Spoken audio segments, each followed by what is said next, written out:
Bem-vindo ao nosso primeiro dia do caminho da Páscoa. Antes de tudo, eu quero lhe explicar o que é esse caminho, da onde ele veio e aonde ele quer nos levar. Esse estudo da Páscoa, esse caminho da Páscoa, ele veio com o intuito da gente entender, da gente conhecer toda a história da Páscoa, né? A história que a gente vive hoje da Páscoa de Jesus, ela é a confirmação, o mais perfeito plano de redenção, de amor de Deus por a gente. Só que ele não começou ali na cruz, né? Ele não começou ali naquele momento. A Páscoa, ele começa muito antes, né? Ele começa, a primeira Páscoa que nós vemos é realmente no Antigo Testamento. E a palavra em si, Páscoa, ela já quer dizer, que vem do hebraico Pesach, ele quer dizer passagem. E para aquele povo que estava escravizado ali no Egito há 400 anos, foi uma passagem de uma vida de escravidão para uma vida de liberdade. Só que não uma vida fácil, mas era uma vida onde Deus estava começando a construir uma liberdade na vida deles. E a Páscoa do Novo Testamento, né, a Páscoa de Cristo, a Páscoa que a gente comemora, que a gente conhece, e que é a mais perfeita de todas, ela também é uma passagem. É uma passagem de uma vida de pecado, uma vida de escravidão, uma vida onde precisava ter sacrifícios para obter o perdão, e passamos a receber a graça de Deus naquele momento. Então, a gente passa de uma vida de escravidão da carne para começar a entender que temos que desenvolver, temos que buscar as coisas do alto com mais clareza. E esse estudo da Páscoa vem exatamente nos mostrar isso, que Jesus ele não foi uma escolha aleatória, né? Ele não foi, o sacrifício dele na cruz não foi aleatório, não foi porque era o costume da época. Não, já tinha sido profetizado, já tinha sido direcionado que iria ser daquele jeito. E exatamente porque ele morreu na cruz, que mostra que ele é o Messias, que ele é o Filho de Deus, que ele era aquela pessoa que o povo judeu estava esperando e que muitos não acreditaram nele. Até hoje, o povo judeu ele comemora a Páscoa, mas ainda traz muitos dos rituais, não existe mais sacrifício, mas traz muitos dos rituais ainda do Antigo Testamento dessa primeira Páscoa. Porque lá atrás, a gente vai ver, na verdade a gente vai ver lá na frente, mas lá atrás, Deus disse que a Páscoa seria uma comemoração perpétua para o seu povo. E até hoje, o povo judeu, o povo escolhido de Deus lá atrás, eles comemoram essa Páscoa. E nós comemoramos também a Páscoa, mas de uma outra libertação, de uma outra forma de salvação que nós temos hoje à nossa disposição. Esse caminho, esse primeiro encontro aqui, é mais ou menos assim. Sabe quando a gente está viajando, vai fazer uma excursão que tem um ponto de encontro? Pronto. Esse é o nosso ponto de encontro. É onde vamos começar a caminhar juntos, é onde vamos começar a dar os pequenos passos, os primeiros passos, para lá na frente, daqui a 42 dias, chegarmos no ponto final, que é a promessa da volta de Jesus. Então, a gente não só vai passar pela Páscoa, mas vai ver a ressurreição dele e a promessa de que um dia ele vai voltar. Então, eu espero que Deus fale muito com você nesse período, nesse tempo, que você tire realmente um tempo para estar na presença de Deus, para buscá-lo, para conhecê-lo mais e mais, porque a gente só ama aquilo que a gente conhece. E muitas vezes a gente não conhece esse Deus que a gente diz amar, que a gente diz servir, que a gente diz crer. E aqui estamos exatamente para isso, para cada dia a gente ver a grandiosidade desse amor que Deus tem por nós. E como é que vai acontecer esses 42 dias? Durante todos esses dias, nós teremos um vídeo com a leitura do dia. Eu vou falando sobre a questão histórica, a questão dos costumes da época, para você entender melhor essa leitura. Mas a gente vai ver que ela não ficou lá atrás, que até hoje essa leitura ela fala com a gente. Muitas vezes a gente não gosta de ler o Antigo Testamento porque foi um texto escrito há muitos séculos para um povo, numa cultura, numa, num ponto histórico totalmente diferente do nosso hoje. Mas ele sim fala muito com a gente. Deus é o mesmo ontem, hoje e para sempre. Lá em Apocalipse diz que ele é o alfa e o ômega. Ele é o iniciozinho e ele é o fim. Então, a palavra dele continua viva. O Deus, ele é o mesmo do Antigo e do Novo Testamento. Não existe 2 deuses. Então ele é o mesmo, ele não muda, e tudo isso a gente vai aprender ao longo desses dias. E eu queria começar, no dia de hoje, fazendo essa leitura, né, começar mostrando um pouquinho do que a gente vai viver nesses 40 dias. Mas, como toda viagem, como toda caminhada, como tudo que a gente vai fazer, é muito melhor a gente fazer quando está acompanhado. Então, se você tem alguém que você quer que acompanhe você nessa caminhada, nessa vivência, não deixe de convidá-la para estar junto com você, que ela entre também lá na comunidade, para que receba o material diário. Todos os dias vocês vão receber o vídeo e também um PDF para que vocês imprimam e vão tipo, colecionando esse material com uma explicação da leitura do dia e também com algumas perguntas para você meditar o que é que aquela palavra pode ajudar na sua vida, no seu caminho. Mas se você está achando que você vai sair desses 40 dias do mesmo jeito que você entrou aqui, então nem comece. Porque eu tenho absolutamente certeza. Mas é uma certeza porque eu já vi, entendeu? É uma certeza que eu vi com meus próprios olhos o quanto esse estudo ele modifica a nossa forma de pensar, a nossa forma de ver o Senhor. Então, se você quer continuar numa fé rasa, numa fé onde você não quer se aprofundar na palavra, então nem comece esse estudo, nem comece esses primeiros passinhos, porque é impossível sair daqui da mesma forma que você está entrando.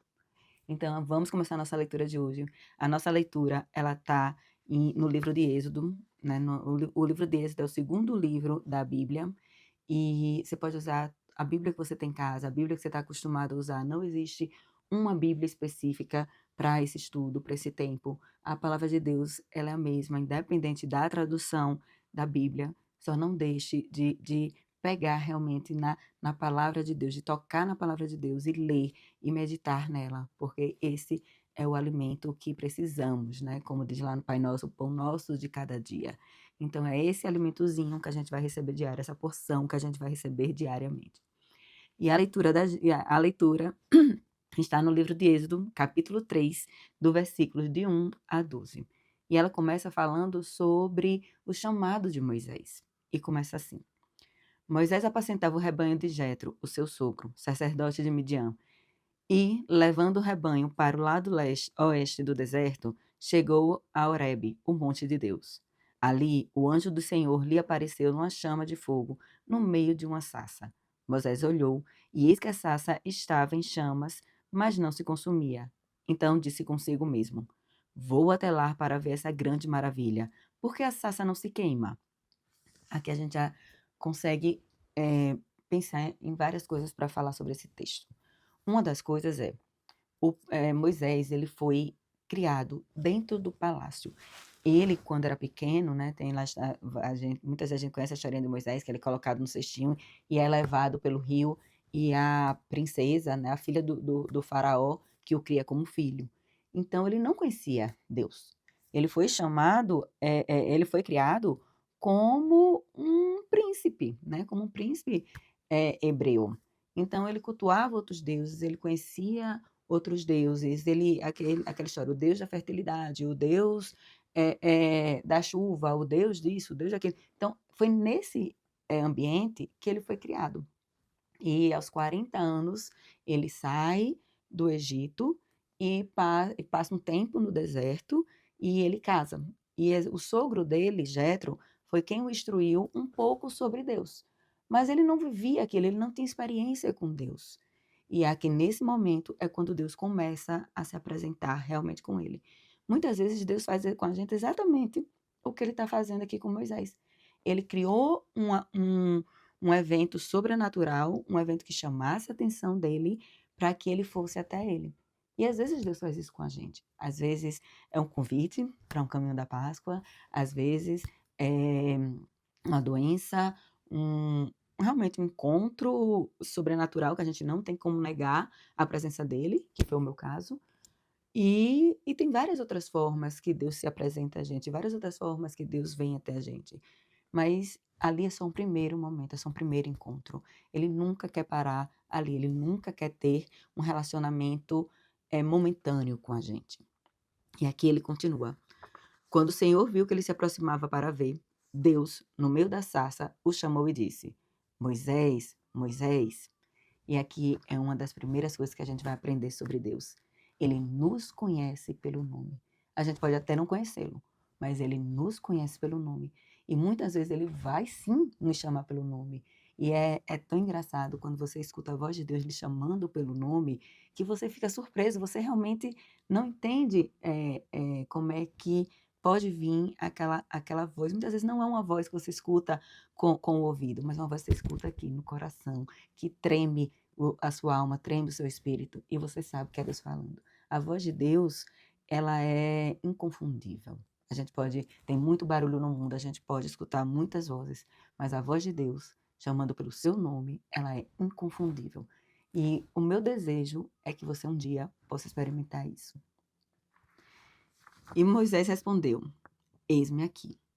Então, quando Moisés estava ali diante de Deus, apesar dele não ter intimidade com Deus, ele não ter uma vida com Deus, na hora que Deus o chamou, ele se colocou totalmente à disposição. E ele disse: Eis-me aqui. Então, o que é que Deus está lhe chamando? O que é que Deus está querendo que você faça, que você ainda não se colocou à disposição dele, que você ainda não disse: Eis-me aqui, Senhor, para que o Senhor faça na minha vida a sua vontade. Deus continuou: Não se aproxime. Tire as sandálias dos pés, porque o lugar que você está é terra santa. Disse mais: Eu sou o Deus do seu pai, Deus de Abraão, Deus de Isaque e Deus de Jacó. A primeira vez que eu li esse texto, ele não fez muito sentido para mim, porque Abraão, Isaque e Jacó são personagens do Antigo Testamento, muito longe da gente, muito longe de mim. Mas o que Deus está querendo fazer aqui é resgatar a identidade de Moisés. Ele está dizendo para Moisés que, independente da onde ele viveu até aquele momento, aonde ele foi criado, os deuses que ele adorou, os cultos que ele prestou a outros deuses, ainda assim, Deus está chamando e está dizendo da onde ele vem. Ele está dizendo: você pode ter vivido lá, mas não foi de lá que você veio daqui. E é isso que Deus faz na nossa vida quando nós o aceitamos, quando nós o encontramos, quando nós entregamos a nossa vida para Ele. Ele vai resgatar a nossa identidade nele. Porque todos nós sim temos uma identidade. Na hora que nós aceitamos Jesus, cremos que Jesus é o nosso único Senhor e Salvador, e só Ele vai nos levar ao Pai, aí sim nos tornamos filhos de Deus. Então é essa identidade que Ele quer resgatar na gente. É isso que ele quer nos entregar. Moisés escondeu o rosto, porque teve medo de olhar para Deus. Quando a gente não conhece, o desconhecido, ele causa medo, ele causa estranheza. E Deus também, quando a gente não conhece Deus com intimidade, com profundidade, sabendo as características dele, nós também vamos ter medo. E às vezes a gente se esconde, porque lá, igual a Adão e Eva lá atrás, né, lá no Éden, quando eles tiveram o discernimento do erro dele, do pecado deles, eles tiveram vergonha de Deus. Deus, hora nenhuma, teve vergonha deles, hora nenhuma teve vergonha do pecado deles, da desobediência deles, mas eles tiveram. E a gente também faz isso. Quando a gente começa a caminhar com Deus, quando a gente começa a entender que vivemos fazendo algumas coisas, não coisas graves, eu tenho certeza que ninguém matou, ninguém roubou, ninguém fez muita coisa aqui, né? Das coisas mais graves que não devemos fazer. Mas a gente vai entendendo que tem coisas lícitas que não é bem visto aos olhos de Deus. E aquilo vai começando a nos envergonhar. Mas Deus não tem hora nenhuma vergonha da gente. O que Ele nos chama é para que a gente se arrependa e volte. Então aqui, Moisés, por não conhecer a Deus, ele teve vergonha. E ele quis sair dali, ele quis fugir dali. Então o Senhor continuou: Certamente vi a aflição do meu povo, porque está no Egito, e ouvi o seu clamor por causa dos seus feitores. Conheço o sofrimento do meu povo, por isso desci, a fim de livrá-lo das mãos dos egípcios, e fazê-lo sair daquela terra, e levá-lo a uma terra boa e ampla, terra que mana leite e mel, o lugar do cananeu, do Eteu, do Amorreu, do Ferezeu, do Eveu, do Jebuseu. Pois o clamor dos filhos de Israel chegou até mim, e vejo a opressão que os egípcios o estão oprimindo. Agora venha, eu o enviarei a Faraó, para que você tire do Egito o meu povo, os filhos de Israel. Então Moisés perguntou a Deus: Quem sou eu para ir a Faraó e tirar do Egito os filhos de Israel? Então Deus está dizendo que ele vê tudo o que acontece. Ele vê a nossa aflição, ele vê os nossos medos, ele ouve o nosso clamor, ele ouve quando falamos com ele. Mas muitas vezes não falamos com ele porque achamos que ele não vai ouvir, que ele não vai responder. Quantas gerações, pelo menos 3 ou 4 gerações, estava escravizado no Egito? E quantas não estavam clamando para que Deus livrasse, para que Deus resgatasse? Então, a gente acha que só por falar uma vez com Deus, ele já tem a obrigação de nos responder. Mas Deus, ele responde na hora que ele acha que ele deve, não na hora que a gente acha que ele deve. Então, a oração da gente tem que ser contínua. A nossa oração, a nossa conversa com Deus, ela não pode ser só um dia e pronto. Entregar nossa vida, entregar nossos problemas na mão de Deus, não é fazer isso uma vez e encerrar por aí a nossa conversa. Mas é sempre estar buscando a Deus até para que Ele acalme o nosso coração. Mas na certeza que Ele ouve. E na hora certa, na hora que ele entender que estamos pronto, digamos assim, para aceitá-lo, para deixar que ele conduza a nossa vida, ele vai vir. Então, que a gente sempre tenha em mente, todas as vezes que eu estou falando com Deus, ele está me ouvindo. Todas as vezes que eu estou passando por alguma aflição, ele está vindo. E quando Deus chama Moisés, ele não se sente digno de ir para cumprir essa missão, até porque, como eu disse, ele não viveu como israelita, ele não viveu ali naquela opressão, naquele sofrimento que o povo hebreu viveu. Ele era alguém que estava acima, ele era alguém que participava desse contexto social que oprimia os hebreus. E muitas vezes Deus levanta pessoas que estavam do lado oposto. Ele fez isso com o apóstolo Paulo. Né? São Paulo, o apóstolo Paulo, ele era perseguidor dos cristãos. E Deus o levantou, Deus o chamou para pregar o evangelho. Então Deus não olha o passado. Deus olha o que vamos fazer a partir do momento que Ele nos chama. Só que às vezes a gente não se sente digna, a gente tem vergonha, a gente sabe que as pessoas, principalmente as pessoas que conviveu com a gente até aquele momento, conheceu a velha Ana Paula, a velha pessoa, vai nos julgar, né? Porque até então nós tínhamos uma vida. E isso é o que Jesus fala de morrer e nascer de novo. Então não é fisicamente, é fazer escolhas novas a partir do momento de que queremos caminhar ao lado de Deus. E no começo a gente realmente não se sente digno de ser chamado por Deus, de ouvir a voz de Deus, de ser conhecido por Deus e muito menos de falar no nome dele. E Moisés estava exatamente nesse lugar, com medo, não se sentindo digno, não tendo a identidade dele firme em Deus, porque ele não conhecia Deus. Deus respondeu: Eu estarei com você. E este será o sinal que eu enviei. Depois que você tiver tirado o povo do Egito, vocês adorarão a Deus neste monte.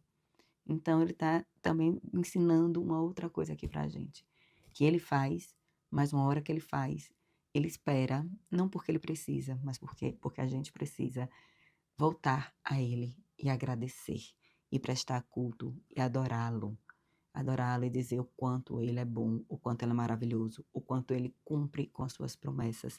E isso faz com que fortaleça a minha fé.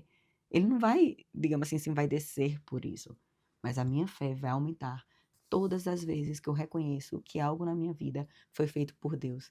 Aquilo ali é uma pedrinha que eu coloco no meu quebra-cabeça, é uma pedrinha que eu coloco dentro do meu potinho para agradecer a Deus por tudo que Ele fez na minha vida.